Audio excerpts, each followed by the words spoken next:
제가 가지고 있는 성경으로 신약성경 387쪽에 있습니다. 신약성경 387면 베드로후서 3장 14절로 18절까지의 말씀을 제가 한 절, 우리 성도님들이 한 절 교독해서 보겠습니다. 신약성경 387쪽 베드로후서 3장입니다. 14절부터 제가 읽습니다. 그러므로 사랑하는 자들아, 너희가 이것을 바라보나니 주 앞에서 점도 없고 흠도 없이 평강 가운데서 나타나기를 힘쓰라.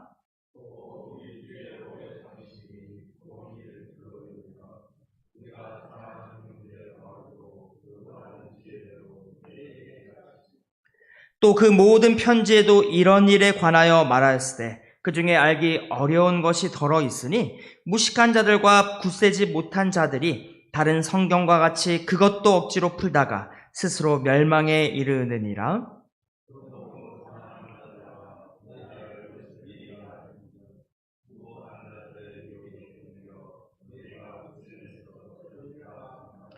오직 함께 읽겠습니다. 오직 우리 주 곧 구주 예수 그리스도의 은혜와 그를 아는 지식에서 자라가라. 영광이 이제와 영원한 날까지 그에게 있을지어다. 아멘. 아멘.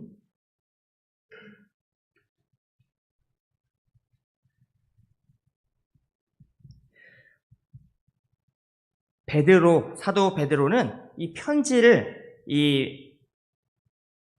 실은 로마 제국 전역에 지금 흩어져 있는 이 성도들에게 편지를 쓰면서 이들을 흩어진 나그네라고 부르고 있는 것입니다. 우리 베드로전서 2장 1절을 보면 1장 1절 보면 이렇게 이야기합니다. 예수 그리스도의 사도 베드로는 본도, 갈라디아, 갑바도기아, 아시아와 비두니아에 흩어진 나그네 곧 하나님 아버지의 미리 하심을 따라 성령이 거룩하게 하심으로 순종함과 예수 그리스도의 피 뿌림을 얻기 위하여 택하심을 받은 자들에게 편지하노니 은혜와 평강이 너에게 더욱 많을지어다 라고 편지를 쓰고 있습니다. 이 편지에서 흩어진 성도들을 지금 뭐라고 부르고 있습니까? 흩어진 나그네라고 부르고 있습니다. 나그네. 여러분, 나그네라고 하면은 떠도는 사람들을 의미합니다. 왠지 나그네라고 이렇게 부르니까 왠지 한가로이 여행을 다니면서 시를 읽거나 노래를 부르면서 좀 낭만적으로 이 단어가 들리기도 하는 것입니다. 그러나 이 똑같은 의미를, 이 똑같은 말을 다른 단어로 표현을 해본다면 여러분 한번 들어보십시오. 여러분, 이방인이라고 한번 생각을 해보십시오. 같은 의미입니다. 이방인. 원래 이곳 사람이 아닌 사람이 아닙니까? 나그네도 동일한 사람입니다. 그런데 이방인이라고 하니까 느낌이 좀 많이 달라지는 것입니다. 여러분, 우리 옛말에 이 나그네를 가지고 나그네에 대해서 사람들이 어떻게 생각을 했는지 제가 오늘 좀 이 나그네에 대한 옛 말들을 좀 찾아보았습니다. 나그네 먹던 김칫국 먹자니 더럽고 남주자니 아깝다.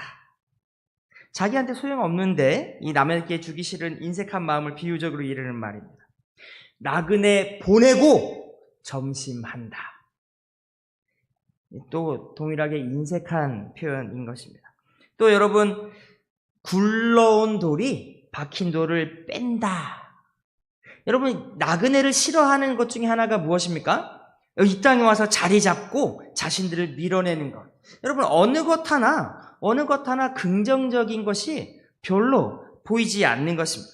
심지어 그 저잣거리 같이 이런 그런 사람들이 그런 나그네들을 표현하는 공식적인 그런 우리가 잘 아는 말이 있지 않습니까? 어디서 굴러먹던 멍멍이 뼈다고 이런 말. 그러니까 나그네 그냥 말로만 하면 그저 그냥 그런 것 같지만 이 나그네를 대하는 사람들의 반응은 한결같이 그렇게 막 반겨주고 환영하지 않는 것입니다. 실제로 나그네 혹은 이방인이 어디 가서 환영을 받겠습니까? 환영받기가 참 어려운 것입니다. 오죽하면 하나님께서 이 이스라엘 백성들에게 십계명을 주실 때에 그 십계명의 말씀을 주시고 신명기 10장 18절과 19절이 이렇게 이야기합니다. 고아와 과부를 위하여 정의를 행하시며 나그네를 사랑하여 그에게 떡과 옷을 주시나니. 19절, 너희는 나그네를 사랑하라. 나그네를 사랑하라. 다르게 표현하면 좀 나그네를 불쌍히 여겨주라 라고 이야기하는 것입니다. 너희도 애굽 땅에서 나그네가 되었어. 애굽 땅에서 이스라엘이 무엇을 겪었습니까? 종노릇하는, 억압받는, 천대받는. 우리가 남이가 뭐 이게 아니라 이만 누구 어디서 왔노? 전혀 우리와는 상관없는 그런 신세가 바로 나그네 신세인 것입니다. 여러분, 정말 세상 불쌍한 사람이 이런 나그네인 것입니다. 집도 절도 없고 어디 의지할 곳 하나 없는 신세. 여러분, 그것을 잘 나타내는 단어가 바로 이 나그네. 오죽하면 하나님이 사랑하시는 자들과 동격인 고아와 과부와 나그네. 정말 무엇 하나 의지할 것 없는 사람들, 도움이 필요한 사람들을 지칭하는 단어가 나그네인 것입니다. 그런데 지금 사도 베드로가 이 제국 전역에 흩어져 살아가는 성도들을 표현할 때 나그네, 흩어진 나그네라고 표현을 하고 있는 것입니다.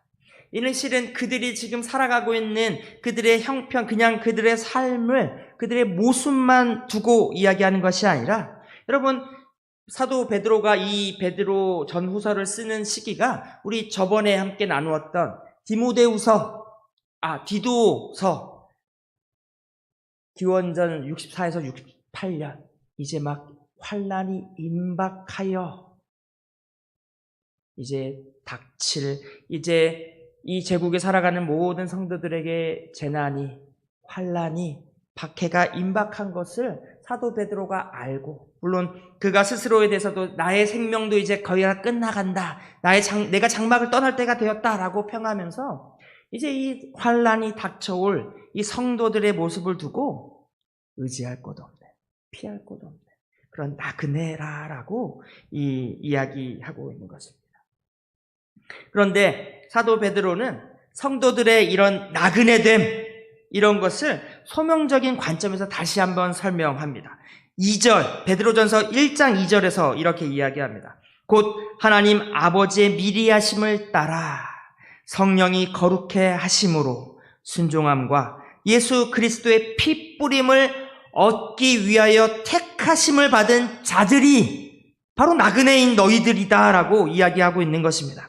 비록 지금 성도들의 신세가 나그네 같고 바람 앞에 등불처럼 정말 위태위태해 보이긴 하지만 이 모든 것이 그리스도의 그 보혈, 우리가 사랑에 맞이하는 그 그리스도의 보혈이 뿌려질 것, 그것이 우리에게 뿌려질 것을 얻기 위한, 그것을 얻기 위한 택하심이다라고 베드로는 단언하고 있는 것입니다.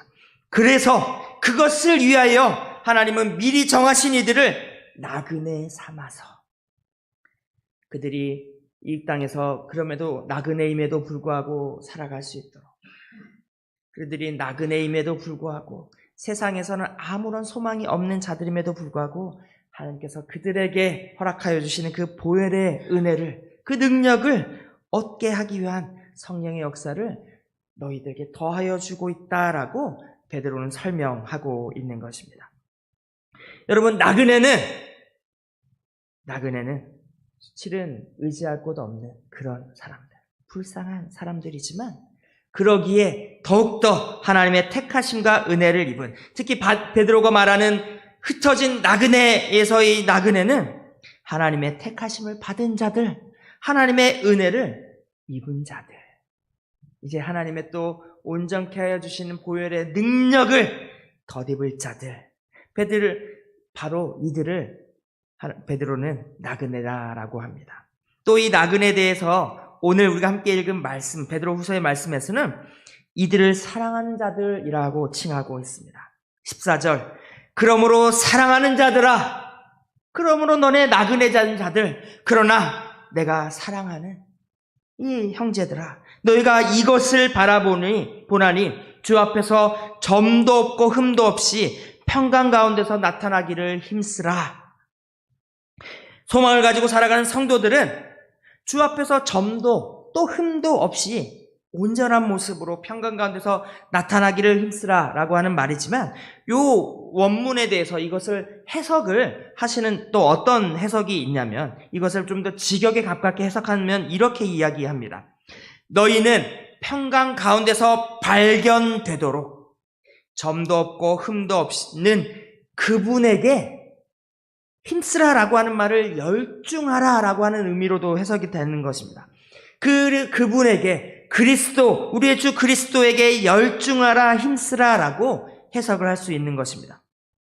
너희가 평강 가운데서 발견되어지도록, 그가 평강 가운데서 설 수 있도록 우리가 점이 없고 흠이 없게 되도록 힘쓰라라고 하는 것이 아니라, 점도 없고 흠도 없는 주께서 이 땅 가운데서 살아가시면서 그 어떤 사람도 우리 주님 예수님의 흠집을 고발하기 위해 법정에 데려가는데, 아무리 이게 뒤져봐도 이 예수를 흠잡을 때가 무슨 하나 죄를 짓거나 하나 도덕적으로나 그들의 율법 가운데서 이 예수를 흠잡을 때가 없어서 거짓 증인을 세워야 했던 것처럼, 그 점도 없고 흠 없는 그분을 붙잡으라, 그분을 붙잡기 위해 힘쓰라라고 베드로는 이야기하고 있는 것입니다. 여러분, 베드로 스스로도 열정이 있던 사람입니다. 열정하면 베드로 아닙니까? 그가 정말 스스로 열정적으로 힘쓰던, 그는 과거가 있던 사람입니다. 주와 동행하면서 배우기를 힘쓰고 모든 걸 다 버리고 정말 주님만 바라보며 정말 목숨을 내놓고 따라다녔던 것이 베드로였던 것입니다. 주를 위하여 헌신되어서 주를 위하여 자기의 목숨 하나 던지는 것 아끼지 않던, 그런 열정이 있던, 그런 힘쓰던 그런 사람이 바로 베드로. 그 자신이 자신의 삶을 주님을 위하여, 하나님을 위하여 던지기를 그가 힘썼던 사람이라는 것입니다. 그런데 그런 베드로도 주께서 잡히시던 밤에 주의를 부인하는 자가 되었던 것입니다.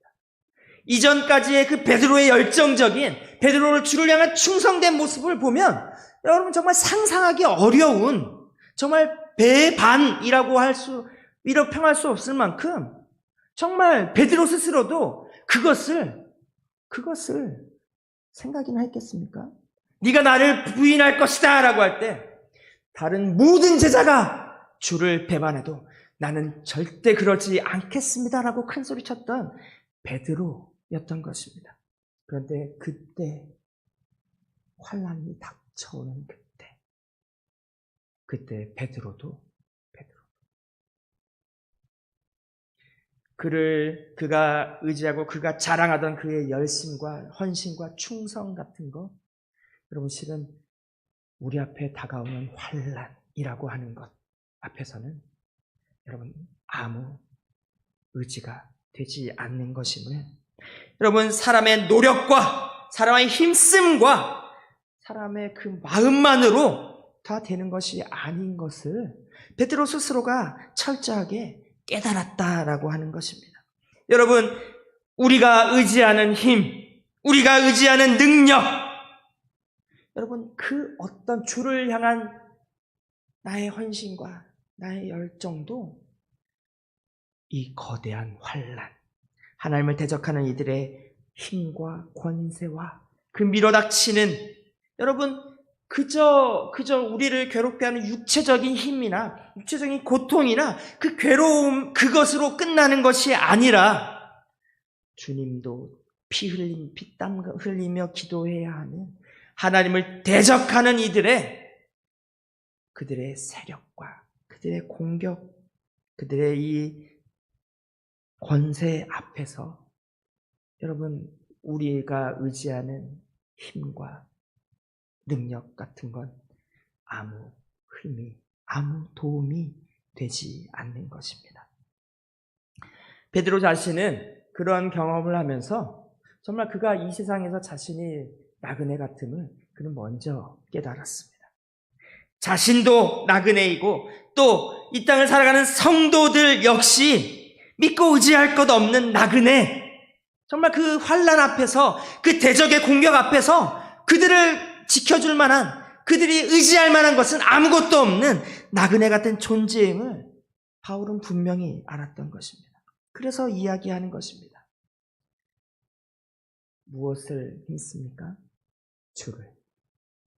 이 땅에서 우리를 구원할 유일한 소망, 오직 그리스도에게만 있음을 그는 분명히 알고, 너희들이 나그네임을 깨달아야 하는 것을 이야기하는 것입니다. 실은 여러분, 더 큰 문제는 사람들이 내가 나그네임을, 신앙을 가진 사람들이 나그네임을 이제 잊어가고 있다라고 하는 것입니다. 여러분, 바울이 쓰던 베드로가 이 편지를 쓰던 이때 거짓 교사, 베드로 전서에서는 환난을 대비하라라고 하는 말을 쓰고, 베드로 후서에서는 거짓 교사들을 주의하라라고 합니다. 거짓 교사들이 하는 것이 무엇입니까? 진리를 흐트러 버리는 것입니다. 소망을 흐트러 버리는 것입니다. 바울의 때 이미 주님이 왔어. 야, 애쓰고 수고할 필요 없어 라고 하는 것처럼, 어디 있어? 야, 주께서 오시겠다고 한 그 약속 어디 있어? 야, 주님 올라가시고 온다라고 한 지 벌써, 지금 베드로가 이 편지를 쓰고 있는 게 30년이 지난 일입니다. 주의 재림 어디 있어? 야, 주님 다시 오신다고 했던 그 주님 어디 계셔?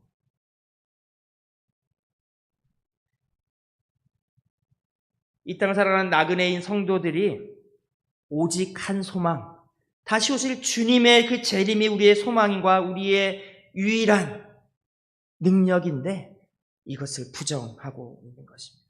이것의 능력은 실로 강대해서 성도들이 점점 자신의 믿음에서 다른 곳을 찾게 됩니다. 여러분, 나그네된 사람들이 무엇을 붙잡고자 합니까? 실은 우리 모두가 나그네인데, 주를 모르는 자들은 헛된데 이 세상의 것에, 이 땅의 것에 그들은 목숨을 걸고 그것을 붙들기 위해 그들의 인생을 낭비하며 살아가는데, 어느새 성도들이 그들을 따라가기 시작하는 것입니다. 주님이 재림하신다 했는데 재림이 보이지 않고, 재림이 없다라고 하는 일도 있고, 우리 앞에, 코앞에는 환난과 핍박이 다가오고 무엇으로 나를 지킬지 사람들은 혼돈스러워하는 것입니다. 많은 이들이 바울과 동행했던 그와 같이 세상으로 떠나기도 하고, 아직 교회에, 아직 성도로 남아 있긴 하지만 내가 나그네임을 깨닫지 못하고 다른 데 마음을 빼앗기게, 지금 이런 교회에 이런 일들이 많이 있는 것입니다. 13절의 말씀입니다. 우리는 그의 약속대로 의가 있는 곳인 새 하늘과 새 땅을 바라보도다. 우리를 구원할 나그네인 우리의 의지할 곳은 오직 새 하늘과 새 땅, 그곳에 있는 바로 우리를 구원하여 줄, 우리를 새 하늘과 새 땅으로 우리를 인도하여 줄 바로 주 되신 예수 그리스도, 그를 바라보고 그 주께서 우리에게 오시겠다고 하는 그 약속을 바라보도다라고 바울은 이야기하는 것입니다. 우리 그리스도인들이 바라보는 그곳에 하나님의 의인 예수 그리스도가 계시는 것입니다. 여러분, 예수 그리스도 본문 14절에 이야기합니다. 점도 없고 흠도 없는 그리스도. 그리스도인이 이 흠 없는 그리스도를 붙들고 그에게 열중해야 하는 이유는, 왜냐하면 우리는 그와 다른 이들이기 때문입니다. 우리는 그와 다르게 점도 있고 흠도 있어서 우리를 비방하는 저 세상의 비방 앞에서 당당할 수 없는 죄인들이기 때문인 것입니다. 나그네 같은 영적 상태에서 박해를 당하면 뻔한 것입니다. 무엇을 의지하겠습니까? 다 쓰러지고, 다 도망치고, 다 넘어지게 되는 것입니다. 여러분, 우리가 나그네와 같은 우리가 넘어지지 않을 유일한 방법은 오직 흠없는 예수 그리스도를, 그를 바라보고 그를 붙잡는 것이 아니겠습니까? 박해를 당하여 흩어진 나그네로 사는 그리스도인들, 여러분, 평강이 없는 자들, 쉴 곳 없는 자들, 흩어진 것도 기가 막힌 노릇인데 나그네로 일평생을 살아야 하는 고달픈 삶을 일평생 살아가는 사람들입니다. 평강이 없는 이들. 내가 믿는다라고 하는 것을 자칫 잘못 알려지기라도 한다면 주변에 있는 유대인들이나 주변에 있는 대적자들에게 그들의 공격의 대상이 되는, 어느새 내게 정체를 숨겨야 하는 그런 정말 불안한 삶을 살고 있는, 어디 그 가운데 평강이 있겠습니까? 그러나 주께서 주시는 평강은, 주께서 우리에게 약속하신 평강은 세상을 이긴 평강입니다. 실은 세상과 관계가 없는 평강입니다. 세상에서는 나그네이나 하늘의 관점, 우리 하나님께서, 우리 주께서 바라보시는 관점은 우리들은 소망과, 오직 우리들만이 소망과 구원을 가진 그 방주 안에 있는 자들인 것입니다. 우리 찬송하지 않습니까? 세상과 나는 간 곳이 없고 구속한 주만 보이도다. 이것이 평강 가운데 발견되는 그리스도인인 것입니다. 누가 우리가 가진 평강을 빼앗아 갈 수 있겠습니까? 누가 주께서 우리에게 주시고 노라 약속하신 그 평강을 우리에게서 빼앗을 수 있겠습니까? 우리가 살아가는 것, 우리는 그리스도가 주신 그 평강을 가지고 실은 그 평강만 의지하고 나그네로 살아가는 것입니다.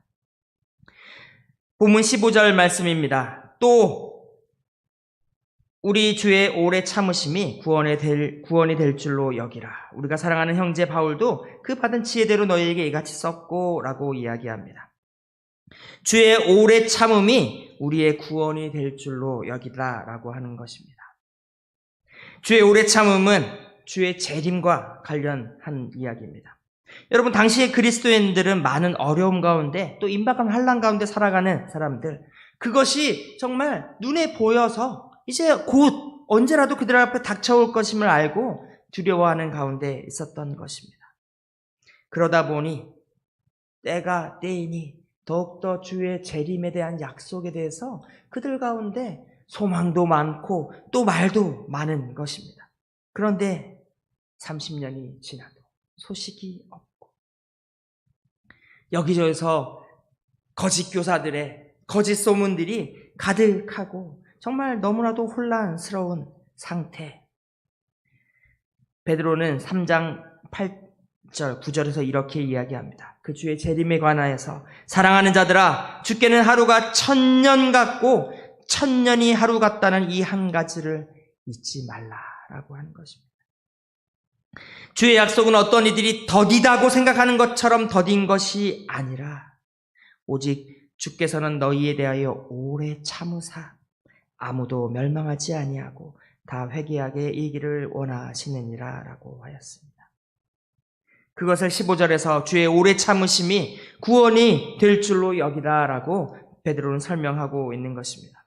주의 오래 참으시는 그것이 우리에게 은혜가 됩니다. 주의 오래 참으시면은 실은 우리 자신에 대한 그것도 있는 것입니다.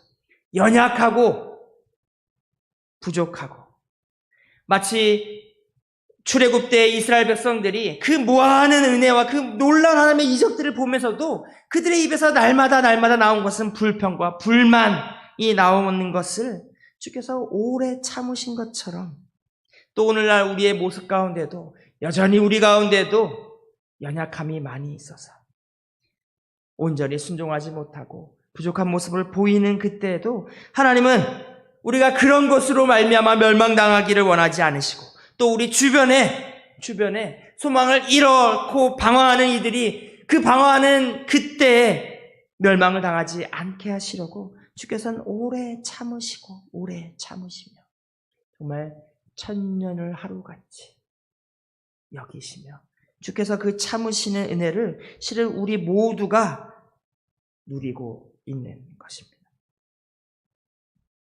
그러나 주께서 약속하신 그 약속은 그 어떤 이들의 더디 여김과 같이 더딘 것이 아니라 반드시 약속대로 우리에게 허락되어질 것입니다. 마태복음 25장 31절, 인자가 자기 영광으로 모든 천사와 함께 올 때 자기 영광의 보좌에 앉으리니 하였습니다. 다시 오실 주께서 그 영광의 보좌에 앉으실 날이 곧 오는 것입니다.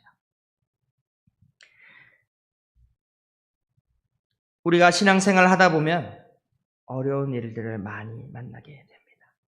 실은 우리가 피부로 느끼는 것 이상으로 여러분 그때나 지금이나 박해가 임박해 왔습니다.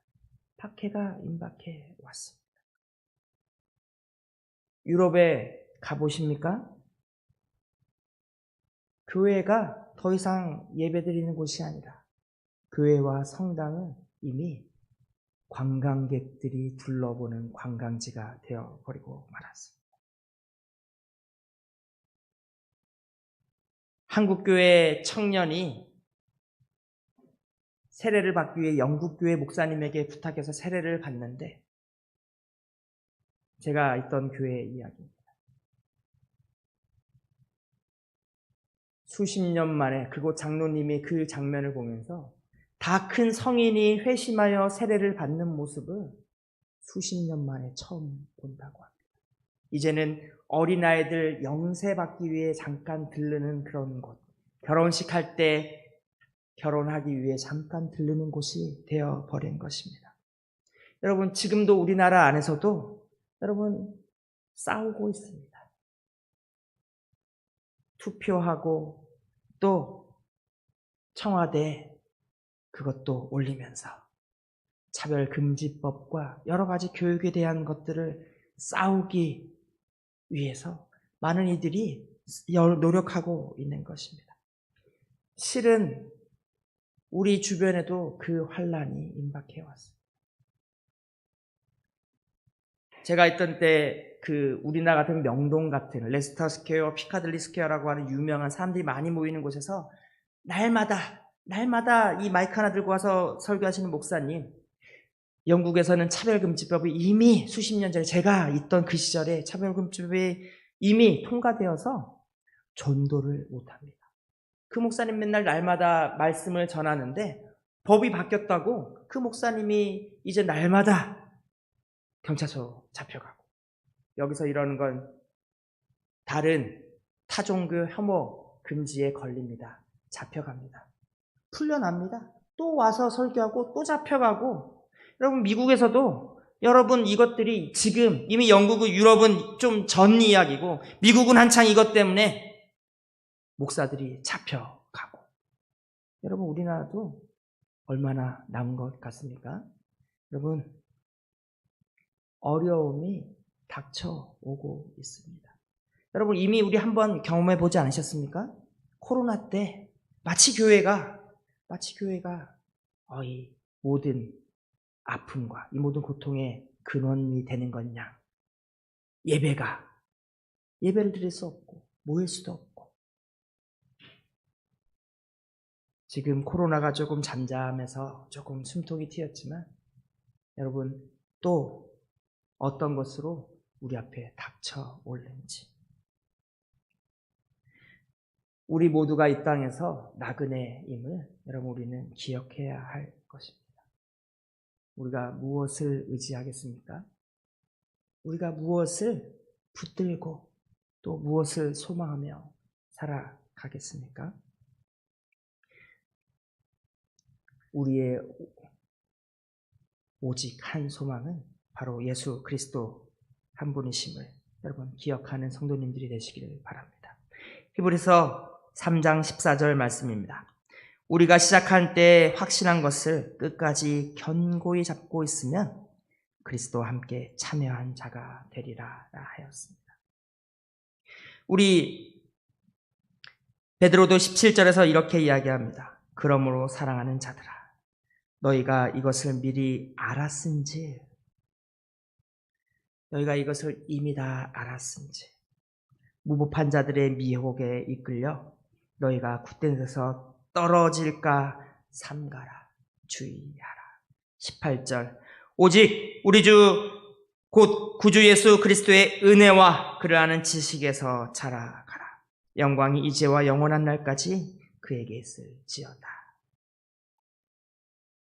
하나님께서 작정하시고 하나님께서 예비하시고 하나님께서 행하시는 모든 일들이 또 나그네 같은 그 시절의 나그네 같은 성도들 가운데도 임하였던 것처럼 또 오늘날 나그네와 같이 살아가는 우리 믿음의 우리 성도들 우리 가운데도 하나님께서 예비하시고 작정한 모든 일이 또 그의 모든 승리가 오늘날 우리 가운데도 이루어질 줄을 믿습니다. 그러니 그를 믿는 그 믿음 안에서 그를 굳건히